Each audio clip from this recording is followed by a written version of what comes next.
And good morning. How everybody doing out there? I'm your host, Wheat Straw. Welcome to Changing the Narrative. Today we're gonna be going live a couple different times. We're gonna be touching on a couple different topics. Um, we're gonna go in depth and talk a little bit about the YSL case with Young Thug and Gunna. We're gonna go in. We're gonna talk a little bit about that. I got a guest who's gonna be coming through later on. And he's a producer. He makes beats. A lot of you familiar with him. I'm not gonna give up his name right now because I want it to be a surprise. He's an OG. He's from where I'm from. He's from Anderson, South Carolina. And he'll be coming through today, to give you a layout of what he got going on, and how he do his, production, and how he go about dealing with artists and stuff. You know what I'm saying? Um, Also today, it's Saturday. It's pretty. We're gonna be having a sale down at the store. You know what I mean? The barbershop open. Tattoo parlor open. The piercing parlor is open, and the hair, nail, and wig, and the beauty salon, the one that's in the shopping center with us, is also open. So y'all come down here. I got a clothing store. If I don't have anything you need, you can go next door to the beauty salon. They got items in there that you might need. I mean, if anything you need, just about you can come in this shopping center and get. Because it's like 5 or 6 different businesses down here. Anyway, but like I was saying, we're gonna be touching on a couple different topics today.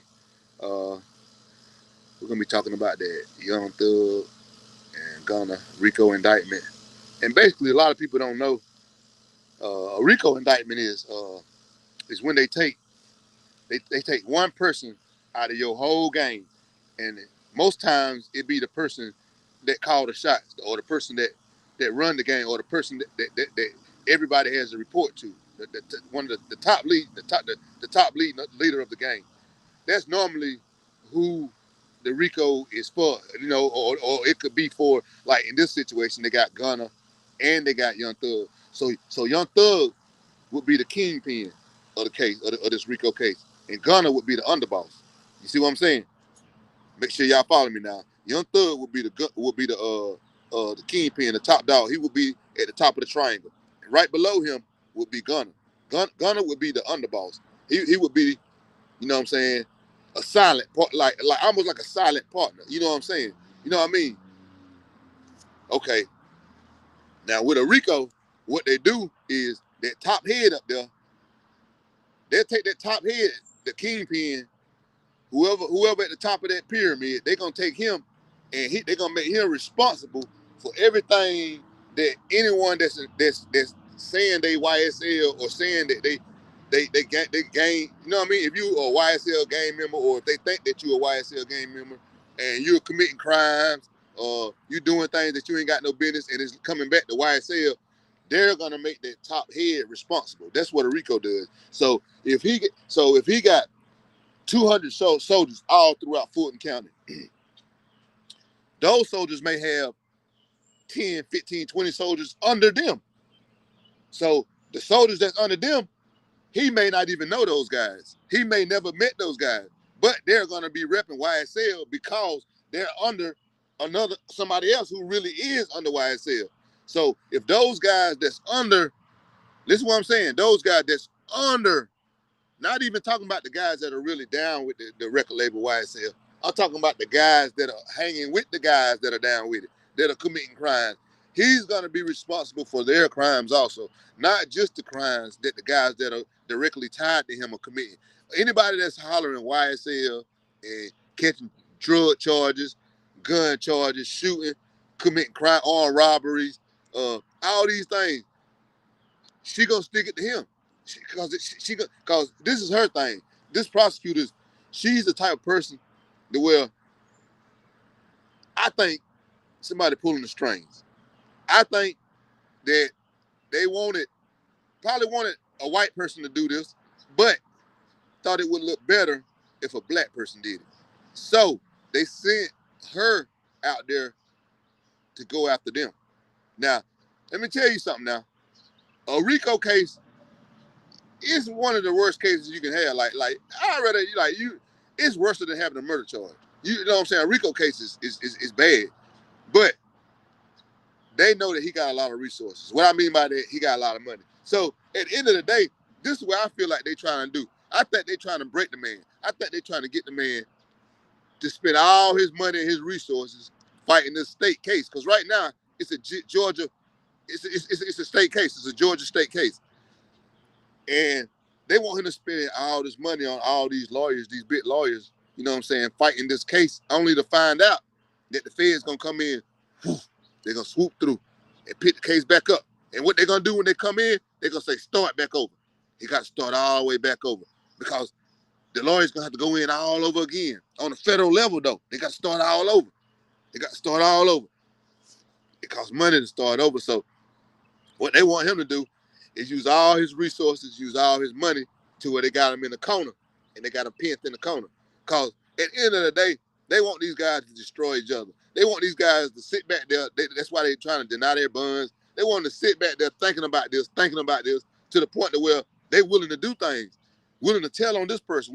You know what I'm saying? They trying to break them. It's old military tactics, and it's shit that the police ain't got no business fucking doing. Like, because at the end of the day, these guys, like, I seen these guys do more good than bad than like I ain't seen them do nothing bad. Cause I'm looking from the outside looking in. So I ain't seen them do nothing bad. I done seen them. Y'all done seen them. The police, the DA, she done seen them do a lot of positive shit. So for her to still get a hard on and try to, you know, sabotage these boys' careers, you know what I'm saying, their families. Young Thug takes care of a lot of people, a whole lot of people. I mean, listen, when I say he take care of a lot of people, he take care of a lot of people, like hands down. Like he'll have a whole lot more if he wasn't taking care of so much people, but he got a good heart.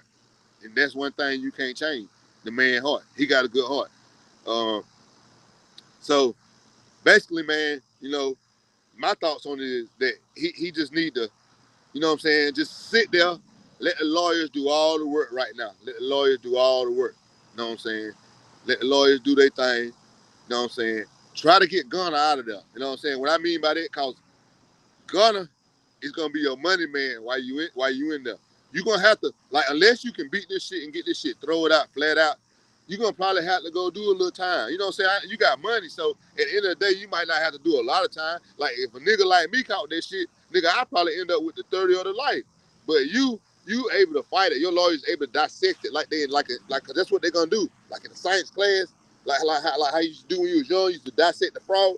They're gonna dissect this case. They're gonna dissect it. They're gonna break it down. The lawyer's gonna break it down. They're gonna pull up cases from other cases. They're gonna pull up they're gonna break it down to where everything makes sense and everything that don't make sense gonna have to be swept out. You know what I'm saying? And that's where they're gonna kill the DA at. They're gonna find a lot of shit in there that don't make sense, and they're gonna be finding emotions, and it's gonna be getting swept out all the way down till they're gonna be begging them to take a plea.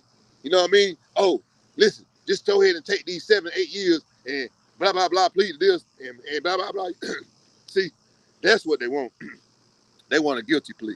You know what I mean? They know they hit them with all these charges because they know at the end of the day when the lawyer comes through, man, I don't care who you is. You can have 100 charges. You get you a lawyer, them charges, you're gonna go to court. When you go to court, you ain't gonna have nothing about 5, 10 charges out of 100. Guaranteed, guaranteed. I've been going back and forth prison all my life. It took me a long time to get it right. You know what I'm saying? But I learned the court system by going back and forth like that. I learned not to take what they offered me the first time. I learned not to let them try to give me anything. You know what I'm saying? Because I made mistakes when I was going through the system myself. When I was young, when I caught my first drug charge, I didn't know that I should have been given a probation, a second chance. You know what I'm saying? I took what they gave me. They tell me, look, okay, take this 1 to 6. You go down there and do 7, 9. This is exactly how they explain it to you when you go in the courtroom. Take this 1 to 6 youth offender wild way, and you're gonna go down there. You're gonna do 7 months, 6, 7 months, and no, they give it to you a little sweeter. They say you're gonna go down there and do 90 days. You can go down there and do 90 days, and you're gonna come right back, and boom, you know what I'm saying? You free, you be on probation. Man, was that a setup? You know what I'm saying? But These guys got money, so they don't have to go through stuff like this. But they gonna have to fight. They gonna have to fight, man. They got to fight, man, because this lady's got a real hard on for her own kind. Like, I don't even know. These guys, like a year ago, went to the Fulton County Jail, the same jail they sitting in, and bonded out people. Like, met with the DA, met with lawyers, met with all these bondsmen, and paid bonds for a bunch of non-violent offenders so they could be released. I think it was a holiday. It was something, but they did it so they can get out. And this is